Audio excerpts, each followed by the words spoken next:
A proton and a alpha particle are accelerated using the same potential difference. हमने क्या किया, एक alpha particle को और एक प्रोटॉन को यहाँ पे एक्सेलरेट किया.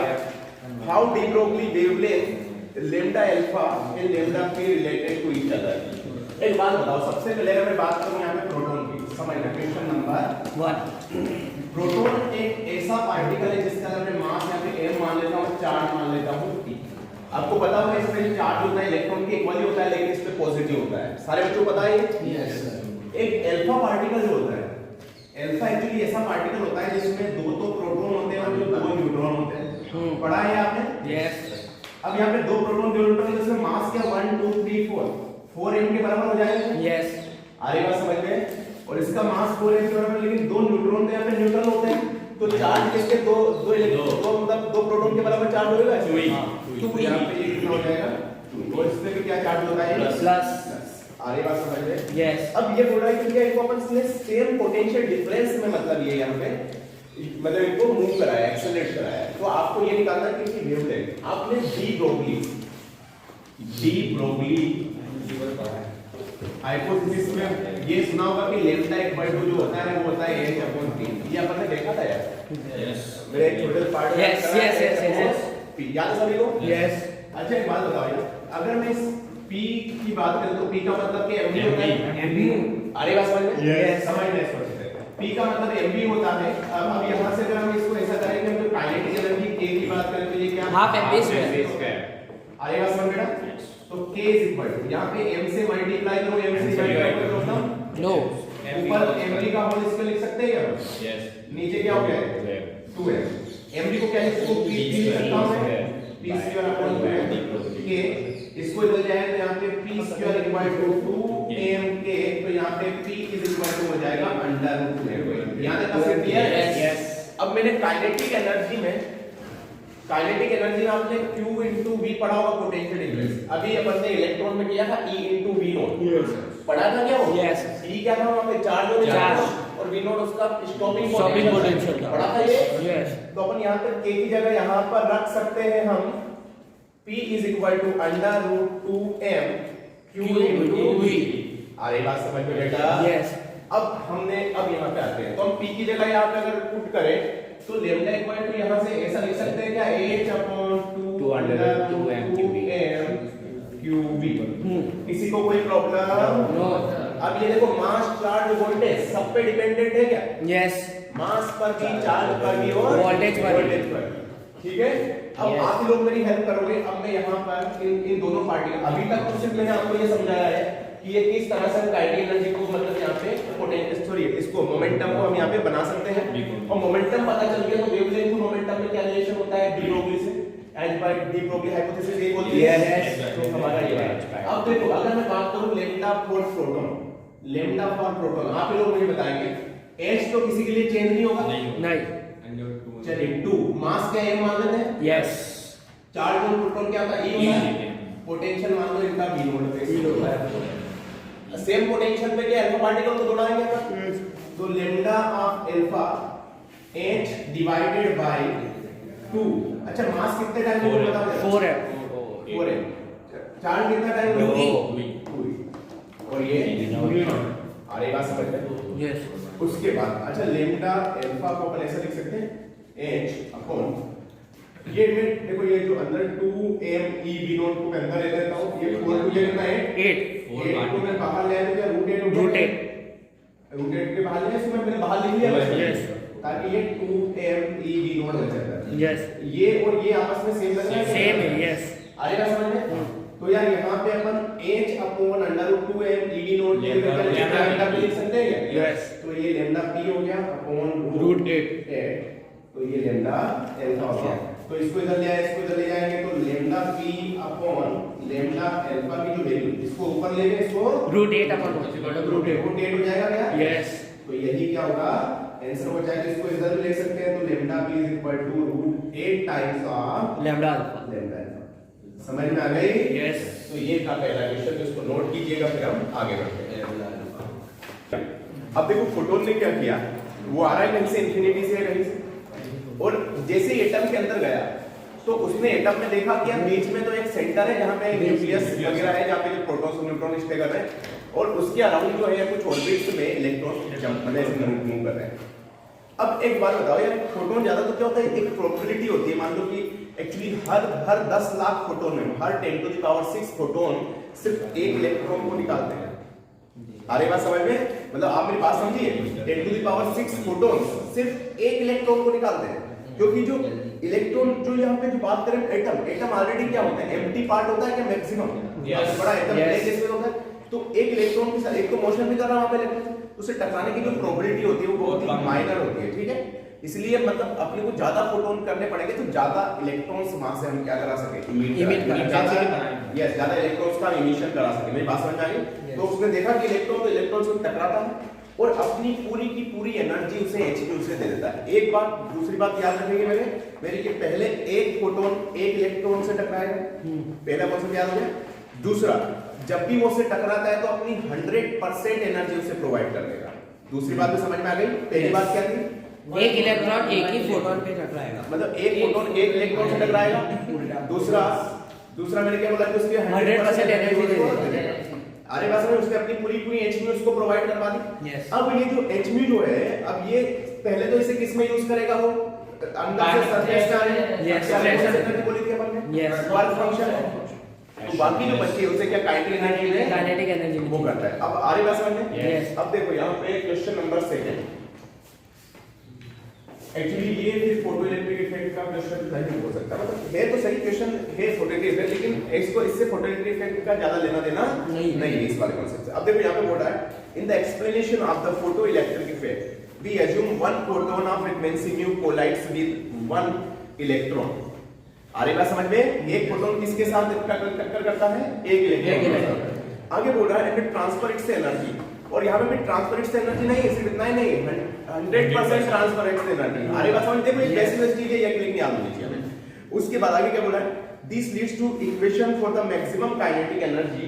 तो हमें वहां से मैंने बताया था आपको कि Hν इज इक्वल टू होता है Hν not plus kinetic energy max. तो यहाँ पे इसको अपन फाई नॉट भी बोल सकते हैं। यस। तो इसको Ke max की जो वैल्यू आएगी बेटा यहाँ से, वो Ke max की वैल्यू कितनी आ जाएगी यार, यहाँ से Hν माइनस Hν।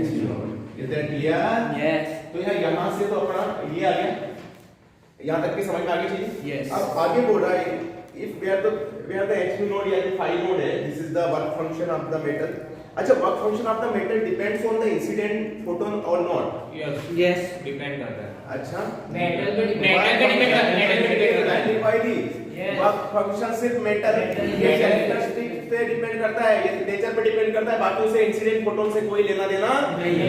अरे यार, उसके बस इतना सा है कि उसे बस अंदर से सरफेस पे लाने के लिए कितना एनर्जी लगेगा, वो नेचर पे डिपेंड करता है कि वो कितना, मतलब कितना एनर्जी उसे लेना है यहाँ पे सरफेस का आना है। उसे बाहर अपन इंसिडेंट क्या करना है, उससे उसको क्या लेना देना। बात समझ में आ गई? आगे देखिएगा, अब यहाँ पे बोल रहा है metal, if an electron absorb 2 photon each of frequency mu, आगे बात समझ, what will be the maximum energy for the emitted electron. अब ये खैर अभी बात तो करें तो ये वाली जो है यहाँ पे नॉट वैलिड है। आगे बात समझ में? बात तो ये होती है, लेकिन फिर भी अगर करता है, आगे बात समझ। तो एक बात बताओ, एक इलेक्ट्रॉन अगर 2 फोटोन, तो बताओ एक इलेक्ट्रॉन की जो काइनेटिक एनर्जी पे क्या फर्क पड़ता है, आपने को Ke max निकालना डबल हो जाएगा शायद। अब यहाँ पे क्या क्या सीन है, अच्छा वर्क फंक्शन चेंज होने वाला है क्या? नहीं होने वाला। नहीं। तो अभी मान लेते हैं अपन ये जो Ke max का यहाँ पे बेस होता है, आगे बात समझ में? तो अच्छा Ke max कितने टाइम हो जाएगी बताओ जरा? 2 टाइम, हाफ हो जाएगा, हाफ हो जाएगा। क्यों? अरे सर वो डबल ही यहाँ पे 2 फोटोन से उसने एब्जॉर्ब की। हाँ, आगे बात समझ में? डबल हो जाएगी। ये वाला कितना हो जाएगा बताओ जरा? हमारे 2 फोटोन मतलब 2 यस यस यस, डबल हो जाएगी। यस, उसकी Ke max तो यहाँ पे ये इसमें तो कोई चेंज नहीं होएगा। No sir. बात समझ में आ गई? 2 टाइम ये सी नोट, Hν नोट पे कोई चेंज, सिर्फ अपन ने यहाँ पे पहले एक इलेक्ट्रॉन को Hν दे रहे हैं, अब कितना दे रहे हो? 2 Hν दे रहे हैं। आगे बात समझ में? तो ये वाला सीन हो जाएगा, तो Ke max थोड़ा सा इंक्रीज हो जाएगा, लेकिन इसका कोई फोटोइलेक्ट्रिक इफेक्ट से कोई लेना देना नहीं है, क्योंकि फोटोइलेक्ट्रिक इफेक्ट में हमारा साफ लिखना है कि भैया एक इलेक्ट्रॉन सिर्फ एक फोटोन को एब्जॉर्ब करेगा। बात समझ में आ गई मेरी? यस। चलिए, तो इसको नोट कीजिए, फिर हम आगे बढ़ते हैं, चलो वॉलीबॉल ठीक है? Rate of two photon absorption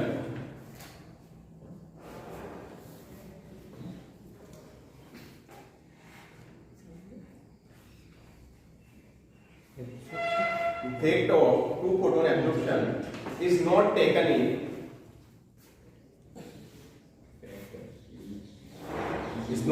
in consideration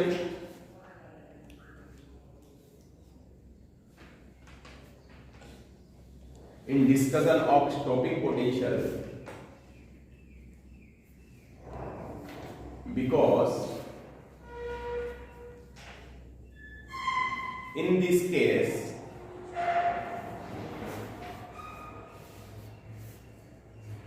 we are unable to define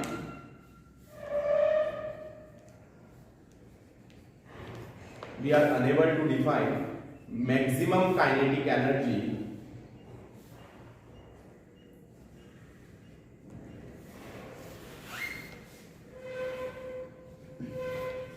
यहां पे लिखो Ke max equal to Ed naught, ये होता है क्या? Yes.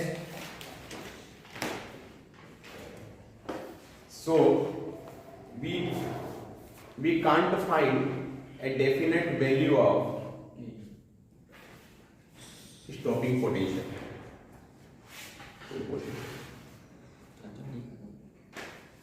चलिए इसे कर लिख लीजिए, फिर अपन आगे बढ़ते हैं. A material which absorbs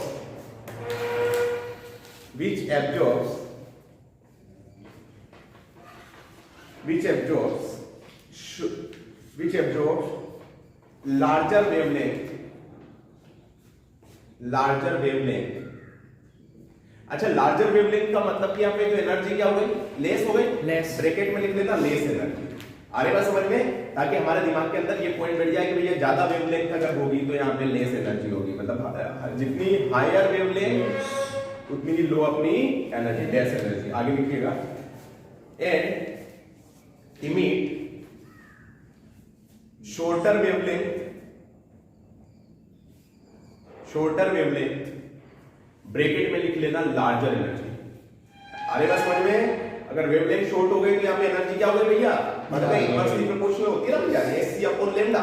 यही तो पढ़े हैं हम लोग. तो आगे लिखिएगा. Is more stable then the material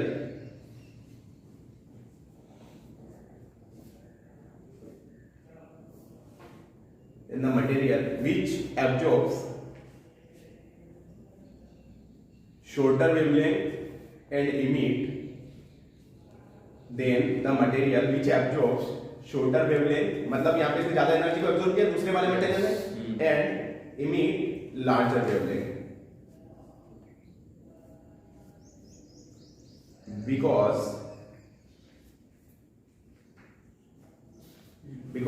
अब इसने यार एक बात बताऊं, जैसे सीधी सी बात भैया, इसने मान लो कि दूसरे वाले ने लार्जर वेवलेंथ को मतलब एब्जॉर्ब किया. लार्जर वेवलेंथ मतलब लेस एनर्जी, सॉरी गलत बोल रहा हूं, मतलब शॉर्टर एनर्जी को क्या किया इसने, शॉर्टर वेवलेंथ को इसने एब्जॉर्ब किया, मतलब लार्जर एनर्जी को इसने एब्जॉर्ब किया. और अगर मान लो ये लार्जर वेवलेंथ को यहाँ पे इमिट कर रहा है, मतलब shorter energy, larger wavelength shorter wavelength, समझ में आ गया भाई. तो अब इसने क्या कम एनर्जी को यहाँ पे इमिट किया, तो कुछ एनर्जी रख ली इसने. यस, तो इसका एनर्जी होगी इंटरनल एनर्जी. तो एक्चुअली जो एनर्जी होती है वो इनवर्सली प्रोपोर्शनल होती है स्टेबिलिटी के. तो आगे लिखा बिकॉज़ लिखा गया. यस, बिकॉज़ लिखिएगा energy is inversely proportional to the stability. Energy is inversely proportional to the stability. चलिए भैया इसको लिखिए, चलो आगे बढ़ते हैं. देखो यहां पर ये बोल रहा है do all the electrons that absorbs a photon come out as a photoelectrons. यहाँ पे अगर मैं बात करूं कि ये मेटल शीट है, ठीक, और यहाँ पे जो इलेक्ट्रॉन्स है, जो किसी इलेक्ट्रॉन ने यहाँ से आने वाले फोटोन को यहाँ पे एब्जॉर्ब किया, तो ये यहाँ पे इलेक्ट्रॉन बाहर आएगा या नहीं आएगा, समझ में. देखो yes exactly it is defined कि यहाँ पर ये डिपेंड करता है कि hν is greater than h0. अरे बात समझ में, अगर कोई भी यहाँ पे hν अगर अपन इंसिडेंट एनर्जी ज्यादा है तो यस यहाँ पे क्या फोटो इलेक्ट्रॉन जो है मतलब इसे फोटो इलेक्ट्रॉन बोलते हैं अपन, फोटो इलेक्ट्रॉन इमिशन होगा क्या यहाँ पे? Yes. जो भी है, लेकिन अगर hν इज लेस देन तो नहीं होगा, नो नो फोटो। समझ में आ गई मेरी बात? तो ये मतलब मेरा कहने का मतलब ये था कि अगर किसी भी इलेक्ट्रॉन ने फोटोन को एब्जॉर्ब किया तो वो बाहर आ भी सकता है और नहीं भी आ सकता है। उसकी दो कंडीशन होगी कि hν should be greater then hν, तभी बाहर आएगा, है ना? इसे ग्रेटर देन इक्वल टू कर दो, इक्वल टू रहेगा तो भी बाहर आ जाएगा, ठीक है? Yes. लेकिन अगर लेस हुआ तो ये कभी भी बाहर आएगा क्या? नो। नो वे। समझ में आ गया? अच्छा इसको नोट कीजिए फिर हम आगे बढ़ते हैं। Then we are discussing here question number 5. देखो यार ये भी बड़ा प्यारा क्वेश्चन है। आपके पास यहाँ पे टू सोर्सेस है, यहाँ पे सोर्स देखो, इसको अच्छे से समझना है। ये सोर्स नंबर 2 क्वेश्चन बोल रहा है there are two sources of light each emitting with the power of 100 watt, मतलब दोनों की जो पावर है वो क्या है? 100 वाट है।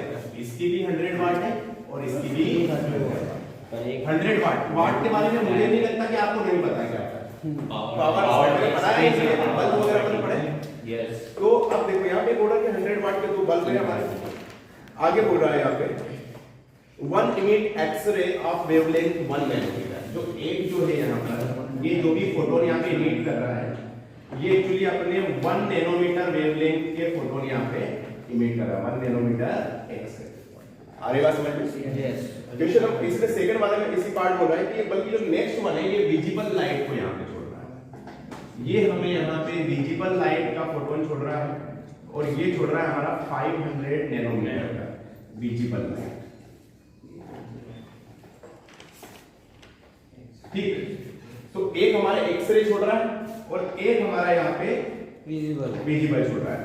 अब देखो आपके अकॉर्डिंग यहाँ पे मुझे बताओ पहली चीज कि एनर्जी एक्सरे की ज्यादा होगी या विजिबल? एक्सरे की। एक्स क्यों? उसकी lambda more over the wavelength. Yes. Higher the energy. Yes. बहुत बढ़िया। तो पहले तो मैं मान लेता हूँ कि मैं इसके एक फोटोन की एनर्जी निकालता हूँ। चलिए तो मैंने बताया था आपको एनर्जी मतलब अगर मैं बात करूँ एनर्जी ऑफ फोटोन मतलब इसे hν बोल देता हूँ। एक hν ऑफ एक्सरे मैं यहाँ पे म्यू x बोल रहा हूँ, मतलब यहाँ पे एक्सरे की बात कर रहा हूँ, ठीक है? hν x मैंने बताया था आपको 12400 डिवाइडेड बाय लैम्डा एंगस्ट्रॉम पढ़ाया था क्या मैंने? Yes formula. यस। चलिए बेटा तो hν x 12400। अच्छा मैं अगर मुझे यहाँ पे लैम्डा ऑफ एक्सरे जो है वो मुझे यहाँ पे 1 नैनोमीटर दे रखी तो इसको क्या मैं 10 एंगस्ट्रॉम लिख सकता हूँ? यस। अरे बिल्कुल लिख सकते हैं। एक 10 से मल्टीप्लाई करके बताया था ना नैनो मतलब 10 to -9 तो मतलब 10 to -10। तो यहाँ पे 10 तो 10 से यहाँ पे क्या डिवाइड किया। आ रहा है समझ में? तो hν x जो है यहाँ पे 1240 इतना कुछ आ गया क्या? उसके बाद आप मुझे विजिबल का बताइए। विजिबल की अगर मैं बात करूं ये फार्मूला यूज कर रहा हूं, ठीक है? 12400 डिवाइडेड बाय 500 को मैं 5000 एंगस्ट्रॉम लिख सकता हूं क्या? यस। यहाँ पे इसको लिख सकते हैं 500 बस समझ में आ गया? चलिए 1 2 1 2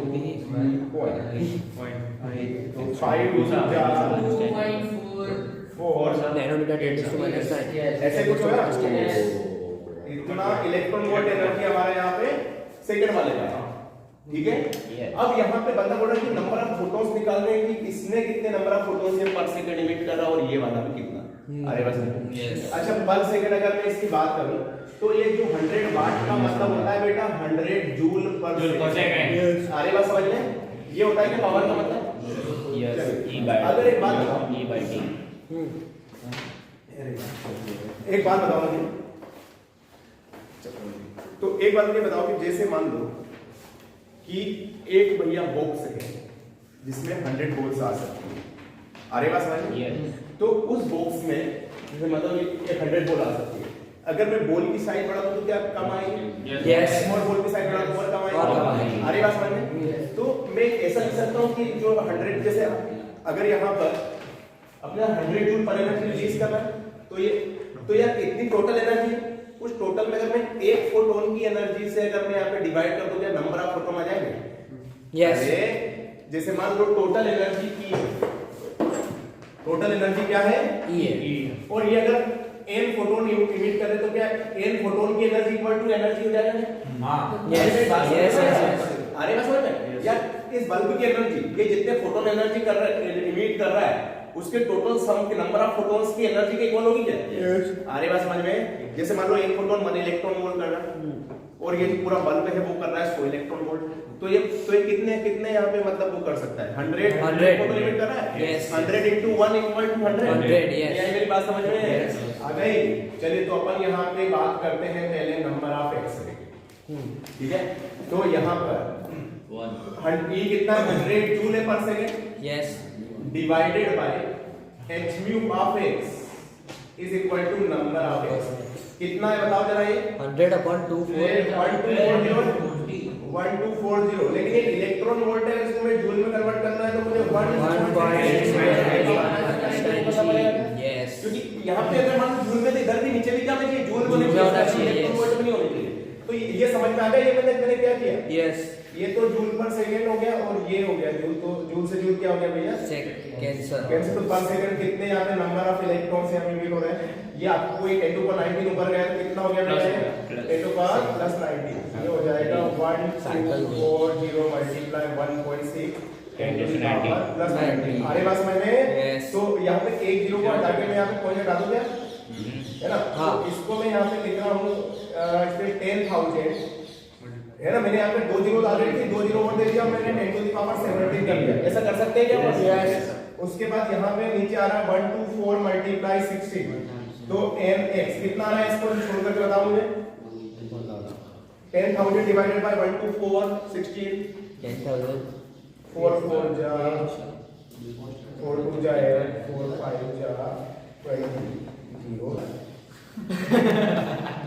तो बेटा क्या किया अपन ने यार देखो यहाँ पे मैंने 100 पे 10,000 कर दिया 2 जीरो दिया 10 to power 17 लिख सकते हैं अपन यहाँ पे नीचे मैंने 1240 था और यहाँ पे 1 तो मैंने एक जीरो से पॉइंट हटा दिया इसे कैंसिल आउट करेंगे अपन तो 4 4 जा 4 टाइम्स से ये गया तो 2500 है ना इसके बाद यहाँ पे इसको 2 से कैंसिल किया तो 2 से करेंगे तो ये 1250 और 1250 तो ये 124 क्या हो जाएगा 62 2 6 जा 12 by 2 2 जा 4 62 एक और बार यहाँ पे करेंगे तो ये क्या 625 Yes. और इसको करेंगे 31 तो नीचे बचा 31 into 4 और ऊपर बचा यहाँ पे 625 इसको करेंगे तो क्या 125 के राउंड आ रहा है क्या Yes.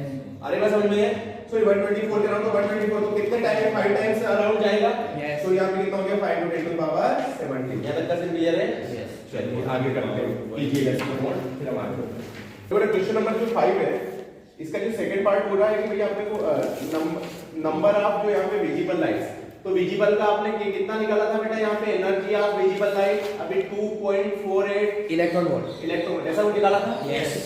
अरे बात समझ में वापस में यही क्वेश्चन की टोटल एनर्जी होती है n टाइम्स ऑफ hν के बराबर होती है क्या Yes. ये तो एक फोटोन की एनर्जी है इसे अपन क्या लिखते हैं hν विजिबल अरे बात समझ में तो भैया यहाँ पर एक फोटोन की एनर्जी n तो n फोटोन की एनर्जी टोटल एनर्जी के बराबर होगी कितना ये 100 तो अपन ऐसा लिख सकते हैं क्या बेटा कि a जो होगा वो होगा यहाँ पे E divided by hν E कितना हो गया यहाँ पे 100 डिवाइडेड बाय hν कितना हो गया 2.4 into 1.6 into 10 to the power minus 19. Minus 19 तो Yes. यहाँ से 2.5 1.6 तो कितना हो जाएगा ये 3.9 3 के अराउंड आएगा हां 3.9 10 to minus 19 ऊपर गया 10 to the power plus 19 हो जाएगा बेटा तो यहाँ पे 2.5 ऐसा कुछ आएगा Yes. तो यहाँ पे इसको लिख सकते हैं 2.5 into 10 to the power 19 number of visible photons होंगे यहाँ पे Yes. मेरी बात समझ में आ गई अच्छा किसके सॉरी 19 क्या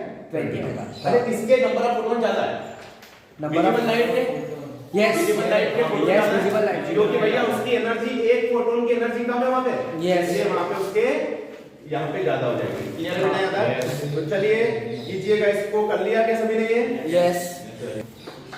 चलो पढ़ लो जरा कोई बताया मुझे एक्चुअली यहाँ पर सेकंड वाला हो रहा है consider figure for definition what would the recoil with the momentum conservation अब देखो यहाँ पे क्या होता है कि जैसे मान लो कि कोई मेटल शीट है ठीक है इस मेटल शीट पे हमने यहाँ पे फोटोन को यहाँ पे इमिट किया ठीक है अब यहाँ पे इस मेटल शीट पे तो यहाँ से क्या इलेक्ट्रॉन यहाँ से जंप करेगा क्या Yes.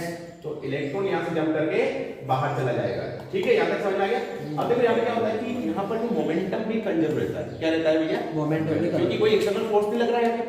मोमेंटम कंजर्व क्या कब लगता है? कोई एक्सटर्नल फोर्स जब नहीं लग रहा हो तो वहां पे मोमेंटम, तो यहाँ पे भी मोमेंटम क्या रहेगा? कंजर्व रहेगा। यस। अब अगला इसमें जो बोल रहा है यहाँ पे, note light photons have the momentum in the different direction than the emitted electron. Consider a metal exposed light of wavelength 600 nanometer. मतलब एक मेरी पहली वाली वेवलेंथ है, वो बोल रहा है यहाँ पे कि 600 नैनोमीटर यहाँ पे लाइट। अच्छा, इसको मैं अगर इलेक्ट्रॉन में लिखूं तो कितना लिखूंगा मैं बताओ जरा? 6000। अरे बात समझ रहे? तो अगर मुझे यहाँ पे इसकी एनर्जी चाहिए तो मैं यहाँ पे hν1 इसको मैं कितना लिख सकता हूँ बताओ जरा? 12400 डिवाइडेड बाय 6000। 1 2 1 2 0 पॉइंट है ना? 2.06 ऐसे कुछ आएगा क्या? hν1 this is electron volt. इसके बाद नेक्स्ट वन अगर मैं बात करूं λ2, अब ये बोल रहा है कि अगर hν1 को जब हम यूज करें तो मैक्सिमम एनर्जी है जो मान लो कि कुछ हमारी होती है, तो ये मान लेते हैं अपन। तो इसमें अगर मैं लिखूंगे hν1 इक्वल टू 5 वोल्ट में तो कोई चेंज नहीं होगा। अब यहाँ पे ये जो होती है इसे मान लेते हैं अपन ke max 1। क्या मान लेते हैं अपन? ke max 1। अरे बात समझ गए? चलो hν1 कितना दे रखा है बताओ जरा? 0.6 हां 5 नॉट प्लस इसे ke max 1 को मैं ke1 लिख रहा हूं अभी ताकि लिखने में आसान हो। इसे मैं फर्स्ट करता हूं। अरे बात समझ गए? और ये बंदा बोल रहा है कि अगर मैं यहाँ पे λ2 यहाँ पे 400 नैनोमीटर बोले तो कितने थाउजेंड? 4000 एंगस्ट्रॉम को अगर यहाँ पे मैं लूं तो उस केस में यहाँ पे मान लेते हैं अपन hν2 होगा।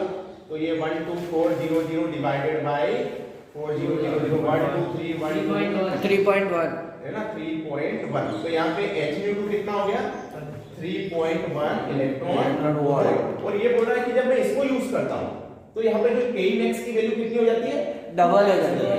यही बोल रहा है क्या? हाँ। तो अपने को यहाँ पे फाइंड आउट निकालना है। तो चलिए इसको यहाँ पे पुट करें। तो अपन जानते हैं कि hν इक्वल टू होता है हमारा find out plus ke max होता है। चलिए दूसरे के लिए कितना हो जाएगा बताओ जरा? 3.1 is equal to find out plus 2 time के लिखूं क्या इसको मैं? Yes. अगर पहले वाले को मैं के लिखूं तो इसे क्या 2 टाइम्स होता है? Question Yes. क्या बोलेंगे? ये बोल रहा है क्या? अब मैं क्या करता हूं, मैंने अब मुझे यहाँ पे फाइल नोट निकालना है। तो मुझे फाइल नोट निकालने के लिए मुझे यहाँ पे के को यहाँ से एलिमिनेट करना पड़ेगा। के को क्या करना पड़ेगा मुझे? एलिमिनेट। तो मैं यहाँ पे के को जगह मैं इस तरह से लिख सकता हूँ क्या बेटा? 2.06 माइनस फाइल नोट। यस ये हो जाएगा क्या के? यस पहली वाली इक्वेशन से फ्रॉम इक्वेशन नंबर फर्स्ट। और इसको मैंने यहाँ पे पुट कर देना है कौन सी इक्वेशन में? 2 में। इक्वेशन नंबर 2 में। तो ये कितना हो जाएगा अपना बताओ जरा? 3.1 is equal to 5 not plus 2 times 1.6 minus 5। कोई दिक्कत यहाँ पे किसी को? No sir. 5 नॉट प्लस 2 का अंदर 4.1 क्लियर बेटा? माइनस 2 5 नॉट समझ में आ गया बेटा? और ये 3.1 ये कितना हो जाएगा? -1 5 मतलब -5 -1 5 नोट बदल जाएंगे तो प्लस का 1 5 नोट। यस। ये इसको इधर ले जाएंगे तो इधर 4.1 है और इधर 3.1 हाँ 1 हो जाएगा। 5 नॉट भी 1 इलेक्ट्रॉन वोल्ट। समझ में आ गया? यस। पूरा क्वेश्चन ये कहना कि जब मैं 6000 का यूज कर रहा हूं तो मैंने एनर्जी निकाली, तो उस केस में मान लो कि k ही है काइनेटिक एनर्जी में। जब मैं यहाँ पे 4000 यूज करता हूँ मतलब 400 नैनोमीटर यूज करता हूँ तो ये क्या हो जाता है? डबल हो फाइंड आउट में तो कोई चेंज नहीं आएगा। तो मेटल के नेचर पे डिपेंड करता है। Yes. तो बस दोनों इक्वेशन को सोल्व करना है। चलिए इसको कर लीजिएगा फिर हम आगे बढ़ते हैं। देखो बेटा हाइसेनबर्ग की सर्टेनिटी क्या बोलती है यहाँ पे? आपने पढ़ा होगा कि delta x multiply delta v। ये एटॉमिक स्ट्रक्चर है, ये केमिस्ट्री का चैप्टर है। h/2 है LH/2 है ना? मतलब ऐसे कुछ होता है h/2 का लेते हैं तो ये होता है यहाँ पे। अब आपको भैया यहाँ से h का वैल्यू पता है, 2 का पता है, डेल्टा x का पता है, डेल्टा भी निकालना हाँ। मोमेंटम चेंज निकाल लोगे। मतलब एक्चुअली हाइजेनबर्ग अनसर्टेनिटी क्या बोलता है मैं बताता हूँ आपको। जैसे मान लो कि कोई इलेक्ट्रॉन है जो किसी न्यूक्लियस के अराउंड यहाँ पे मोशन कर रहा है, सर्कुलर मोशन, ठीक है? तो अगर हम क्या करते हैं, जब हम उसकी पोजीशन फाइंड आउट करने जाते हैं तो उसका मोमेंटम चेंज हो जाता है। और जब मोमेंटम फाइंड आउट करने जाते हैं तो उसकी पोजीशन मतलब बात को होती है भैया वो तो रिवॉल्व कर रहा है। और मान लो हम एक्चुअली है वो इतना माइक्रो पार्टिकल, कि वो उसकी पोजीशन बहुत ही माइनर टाइम में क्या हो रही है, वो काफी ज्यादा स्पीड से मूव कर रहा है। तो हम क्या करते हैं कि मतलब इसकी तो ये अनसर्टेनिटी थ्योरी बोलती है कि भैया डेल्टा एक्स को अपन यहाँ पे पोजीशन याद करेंगे, मोमेंटम चेंज हो जाएगा। मोमेंटम अगर करेंगे तब तक अपन मोमेंटम के बारे में सोचेंगे तब तक पोजीशन, मतलब अनसर्टेनिटी थ्योरी का मतलब समझ में आ गया। इसे बोलते हैं अनिश्चितता का सिद्धांत।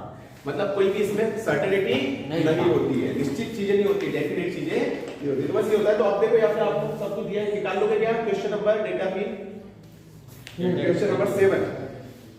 Delta P change in momentum. Momentum अगर हो गया तो मैंने बताया था आपको एनर्जी और मोमेंटम में क्या क्या रिलेशन होता है, E by C, याद होगा सर, E भी निकाल लोगे भैया, हो जाएगा। चलिए very good. Question number 8 easy है बेटा, कर लोगे? यस, थ्योरी पार्ट है थोड़ा सा, और मैंने आपको बता दिया कैसे करना है। ये ना सिंपल है, कुछ है नहीं, मतलब यहाँ पे डेंसिटी वाला बोलते हैं 1 से 2 में एक सिंगल नंबर। चलिए क्वेश्चन नंबर 9 में करवाता हूँ। ये बड़ा ही प्यारा क्वेश्चन है। अगर मान लो कि बेटा दो अपने पास पार्टिकल है, A है और एक है हमारा B, ठीक, दोनों मिल रहे हैं और दोनों मिला के किसी न किसी पार्टिकल C को यहाँ पे बना रहे हैं। कोई इक्वेशन, एक रिएक्शन हो रही है। यस, आगे बात समझ में? ये दोनों मिलके पार्टिकल किसी C को बना रहे हैं, याद रखना है, क्लियर है? अच्छा एक बात बताओ, इसकी एनर्जी जो है वो hc/λ होगी प्लस इसकी अपॉन क्या होगी बताओ जरा। इसी पार्टिकल को मैं बनाने तो इसको अपन hc/λ। यस, ये बात समझ में आ रही है मेरी? यस। चलिए क्या क्या यहां से कॉमन लिया सकता है? hc 1/λ1 plus equal to hc/λ। hc से hc कैंसिल, इसको इधर ले जाए क्या, ऊपर बचेगा λ1 प्लस λ2 इक्वल टू 1/λ। उल्टा करते हैं इसको, यस, लिस्ट करते हैं 180 डिग्री से, λ ऊपर आ जाएगा तो भैया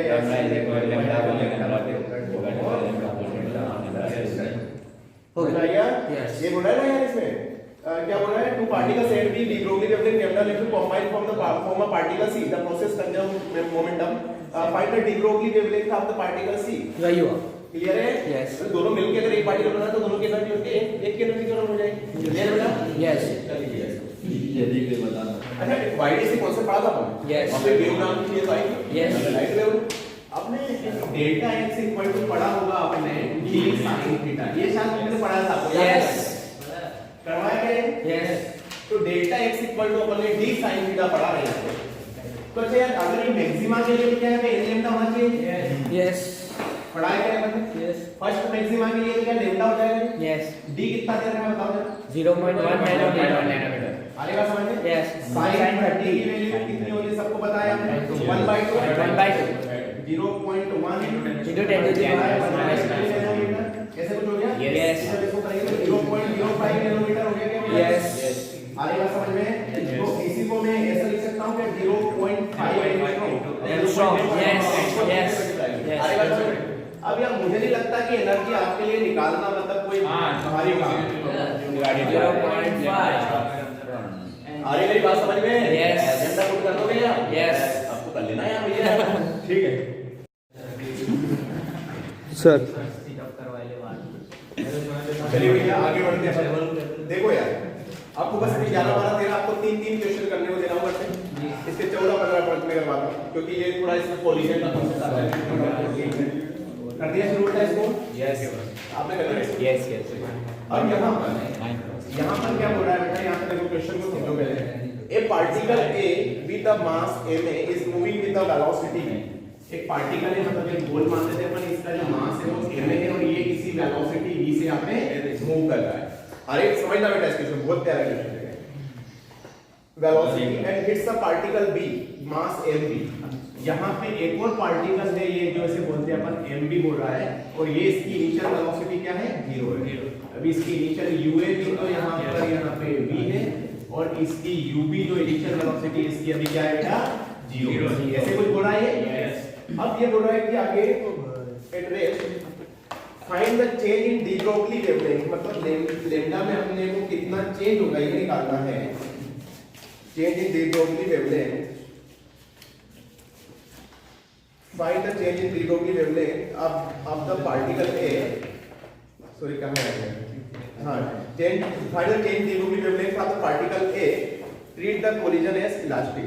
तो अपने पार्टिकल ए की मतलब यहाँ पे डी ब्रोगली वेवलेंथ में अपने को कितना चेंज आया ये निकालना है। तो अच्छा डी ब्रोगली वेवलेंथ सारे बच्चों को पता है, इसको पहले मान लेते हैं कि ये क्या है बेटा, h लैम्डा है, लैम्डा 1 आपने पढ़ा होगा इसे h/p होता है क्या है, तो लैम्डा 1 इज इक्वल टू, समझ लो बेटा इसको मैं अच्छा p को m * b लिख सकता हूं। यस तो यहाँ पे ma * b, ये इसका इनिशियल लैम्डा 1 आया, बात समझ आ गया। दूसरे केस में जब ये इसको टक्कर मारता है, मतलब सेकंड केस क्या होता है, जब ये रेस्ट में अभी एक टाइम के बाद ये दोनों आपस में कोलाइड करेंगे, क्या a और b, आगे बात समझ में। और कोलिजन के बाद ये क्या करते हैं, उसके बाद ये आगे सेपरेट हो जाते हैं और कुछ इस तरह से मोशन करने लगते हैं, मतलब दोनों अब यहाँ पे मोशन कर रहे हैं, ये वाला यहाँ पे a है और ये वाला b है, लेकिन अब इनकी कुछ वेलोसिटी होती है, इसको मैं va मान लेता हूँ, इसको क्या मान लेता हूँ मैं b। यहाँ पे एक वर्ड बोला है इसने कि यहाँ पे ये जो यहाँ पे कोलिजन हो रहा है वो परफेक्टली इलास्टिक हो रहा है। आपने कोलिजन पढ़ा है 11th क्लास में? यस पढ़ा है इलास्टिक परफेक्टली इलास्टिक कोलिजन में e की वैल्यू क्या होती है? e स्मॉल e नहीं पढ़ा, स्मॉल ई एक बार बहुत बड़ा याद नहीं है, पढ़ा है, चलो अच्छी बात। देखो ध्यान करना बेटा, for perfectly elastic elastic collision, एक तो यहाँ पे इस केस में जो हमारा e होता है वो होता है यहाँ पे 1 और e का मतलब होता है बेटा वेलोसिटी ऑफ सेपरेशन, मतलब vb minus va upon divided by ua minus u divided by velocity of meat, मतलब वेलोसिटी ऑफ मीट मतलब मिलने की वेलोसिटी डिवाइडेड बाय, मतलब जो ये ऊपर वाली है वेलोसिटी ऑफ सेपरेशन मतलब सेपरेट होने की वेलोसिटी। अब अच्छा मान लो कि यहाँ पे ये बोल रहा है कि भैया जो e की वैल्यू कितनी होती है, परफेक्ट इलास्टिक कोलिजन हो गया तो 1, तो यहाँ पे अगर 1 रखें तो इधर ही आ जाएगा, तो ua minus ub is equal to vb minus ea, ऐसा हो जाएगा क्या बेटा, ये तो क्लियर है। उसके बाद यहाँ पे अगर परफेक्टली इलास्टिक कोलिजन है तो यहाँ पे कंजर्वेशन ऑफ मोमेंटम लगेगा, क्या लगेगा, कंजर्वेशन ऑफ मोमेंटम। अगर कोई भी पार्टिकल में परफेक्टली इलास्टिक कोलिजन हो रहा है तो उस केस में उसका जो मोमेंटम होगा वो कंजर्व रहेगा, क्या होगा, कंजर्व रहेगा। बात समझ में आ गई बेटा? ये एक्चुअली जैसे मान लो कि आपने किसी बॉल को यहाँ से किसी हाइट से गिराया, उसे गिराया आपने, वो टप्पा खा के वापस आपके हाथ में आ गई, तो क्या जितनी वेलोसिटी मतलब जितना मतलब यहाँ पे नीचे आने लगा उतना ही टाइम मतलब पूरी यहाँ पे लगा, अगर वापस हाथ में लगे तो इसका मतलब है कि इसकी वेलोसिटी में कोई चेंज नहीं हुआ, मतलब इसकी एनर्जी में कोई चेंज नहीं हुआ। अगर यहाँ पे टप्पा खा के, लेकिन जनरली ऐसा होता नहीं, टप करके थोड़ी सी कम हाइट तक रहती है, टप्पा खाने में और कम फिर और, क्योंकि यहाँ पे इस सरफेस के साथ उसका जो परफेक्टली इलास्टिक कोलिजन नहीं होता है। बात समझ में आ गई? लेकिन अगर मैं बात करूं लाइट के फोटॉन्स की, तो लाइट के फोटॉन्स हमेशा सभी सरफेस के साथ एकदम इलास्टिक कोलिजन करते हैं। मैंने पढ़ाई थी, ये बात बताई थी आपको, इलास्टिक कोलिजन करते हैं, इसी वजह से उनकी इंसिडेंट की वेलोसिटी और रिफ्लेक्शन की वेलोसिटी पढ़ाया हूं मैं ये। अरे बस चाहे बेसिक चीजें, लेकिन हमें याद होनी चाहिए। कंजर्वेशन ऑफ मोमेंटम बोलता है m1 u1 प्लस मतलब इनिशियल मोमेंटम बराबर फाइनल मोमेंटम, ये पढ़ा गया अपन ने। क्या होता है p initial equal to p final. चलो तो p इनिशियल देखते हैं अपन, p इनिशियल बिफोर कोलिजन कितना आएगा बताओ। a में क्या वेलोसिटी इसकी v प्लस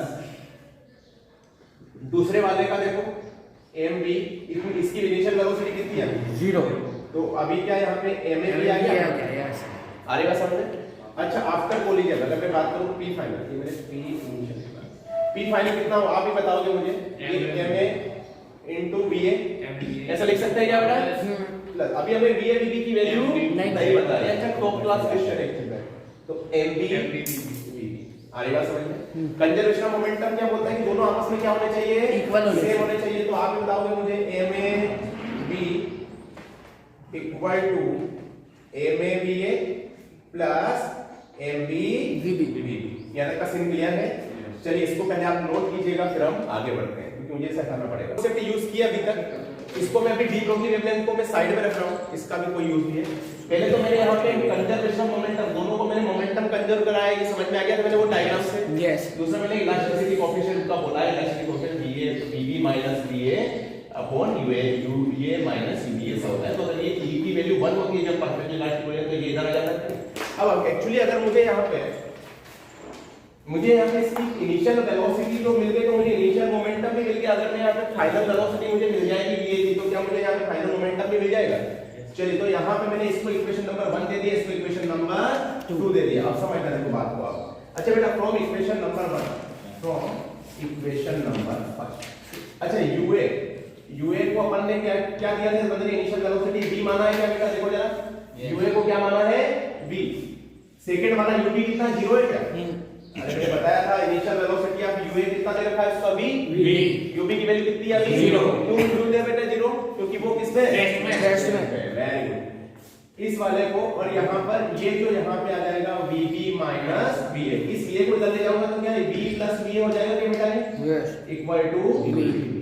अब इसे इक्वेशन नंबर 3, इक्वेशन नंबर 3 से जो वेलोसिटी जो VB की जगह अपन यहाँ से पुट कर देंगे, तो यहाँ से अगर मैं इक्वेशन नंबर 3 की जो वैल्यू है इसको मैं इक्वेशन नंबर 2 में पुट करता हूँ तो कितना आ जाएगा देखते हैं अपन, MAV is equal to MAVA plus MB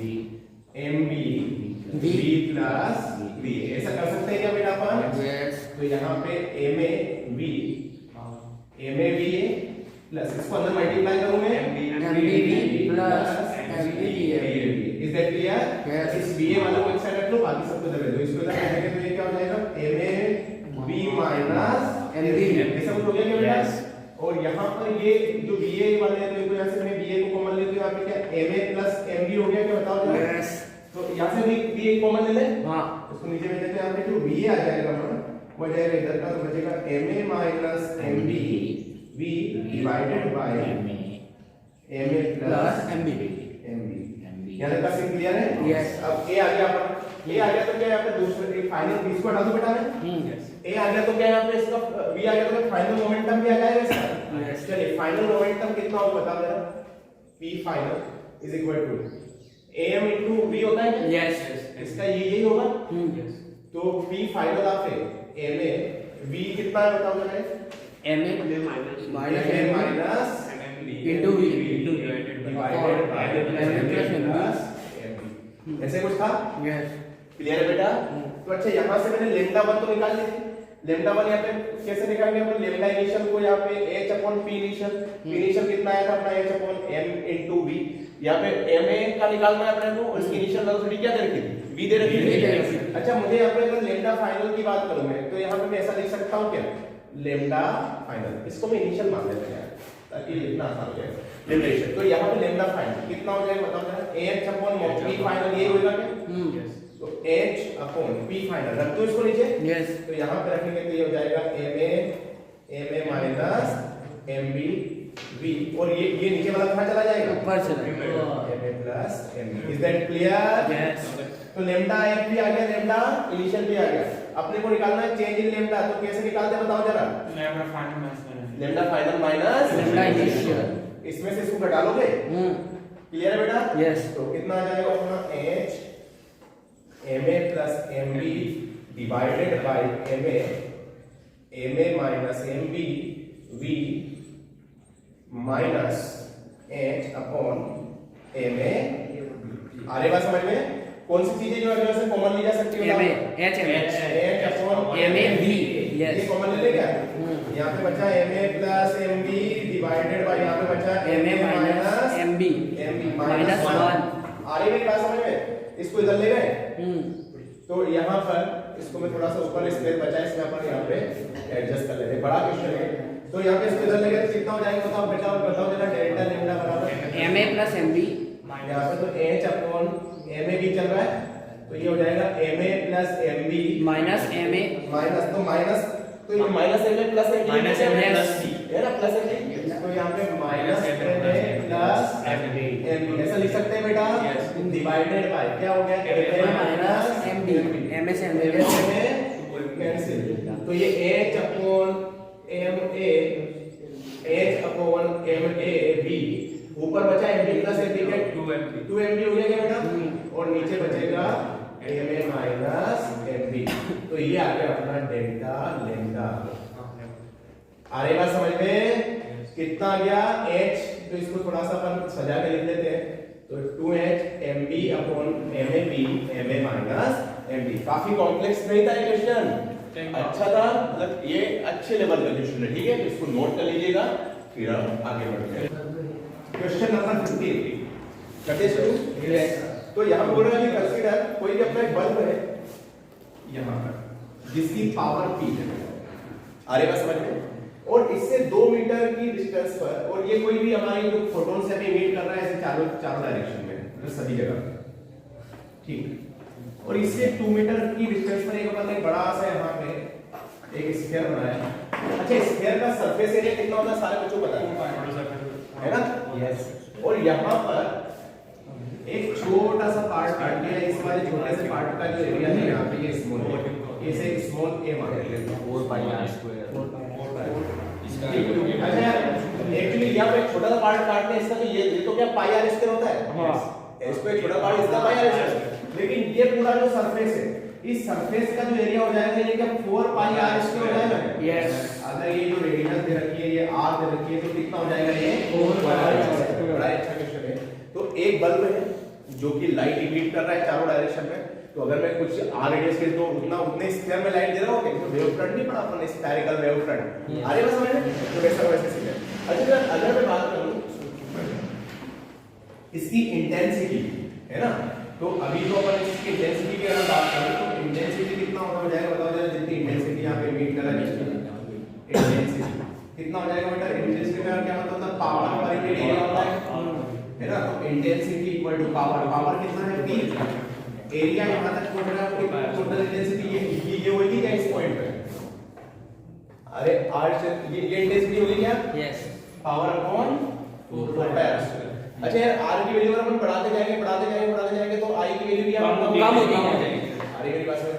Yes. अब देखो, तो यहाँ पे बोल रहा है ये पहला estimate number of photos emitted by the bulb पर सेकंड।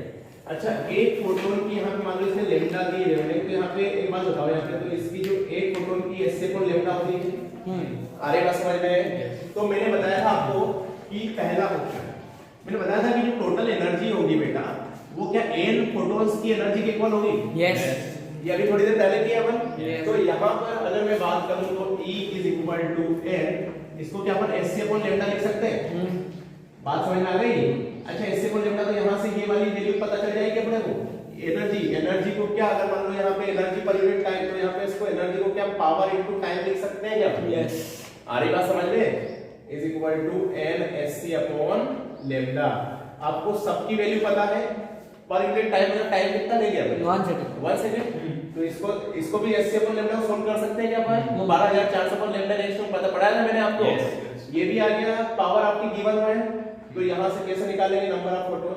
या तो आप पीटी लैम्डा अपॉन एससी ऐसे निकाल सकते हैं क्या बेटा? या फिर एनको ऐसे समझ में आया? अब इसको ऐसे नहीं निकालना है, अपने को वैल्यू अलग पुट करना। आपको पावर गिवन होगी, गिवन है ऑलरेडी, अब टाइम आपको 1 सेकंड गिवन है। अब एससी अपॉन लैम्डा को कैसे निकालेंगे? एससी अब मैंने बताया था 12400 डिवाइडेड बाय लैम्डा रेशियो, पता है क्या ऐसा? यस। तो वही कहां से अपन यहां पे इस टाइप के कोई भी अगर डाटा दे रखा होता तो अपन इस टाइप सॉल्व करेंगे इसको। समझ में आ गया? यस। चलिए, दूसरा बी ऑप्शन इसमें दे रखा है, will there be the photoelectric emission. अब यहाँ पे अगर मान लो कि यहाँ पर कोई ना कोई यहाँ पे फोटोन पहुंच रहा है जिसकी एनर्जी अपन ने निकाली है आपने एससी अपॉन लैम्डा। अरे बस समझ में?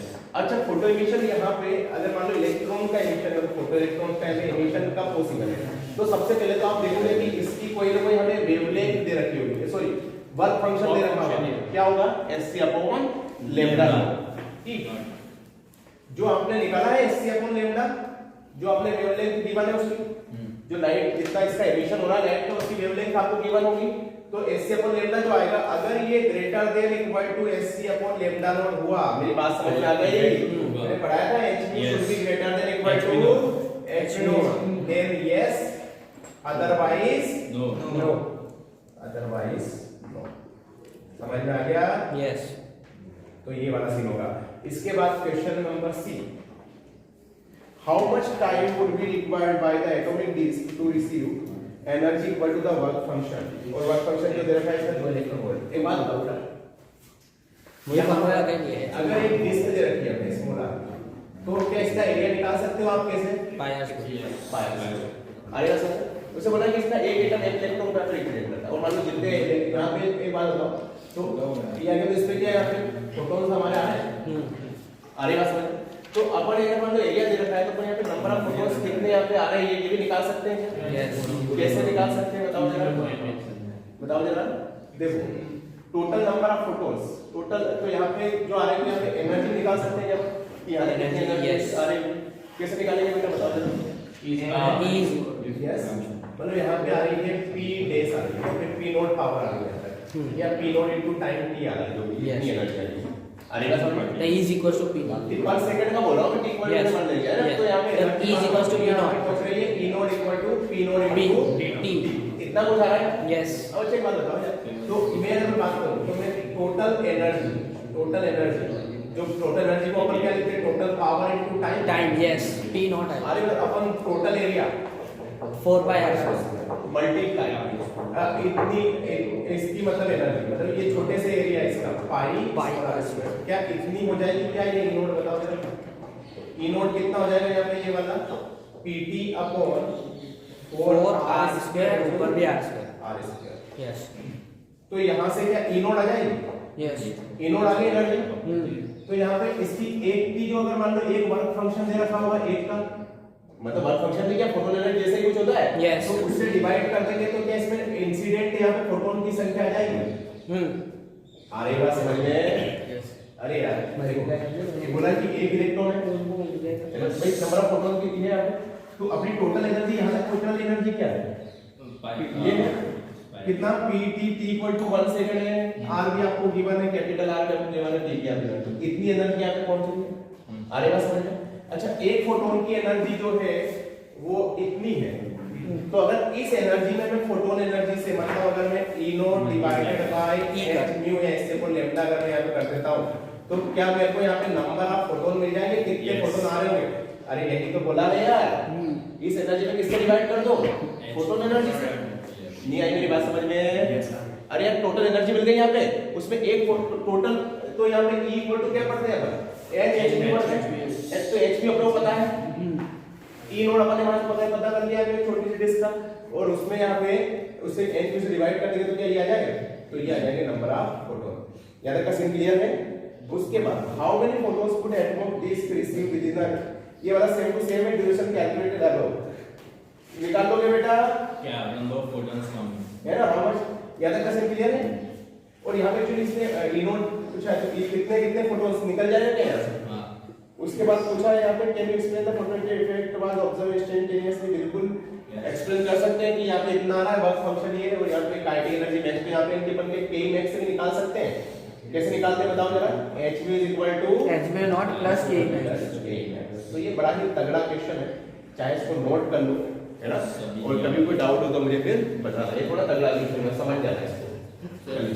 सी वाला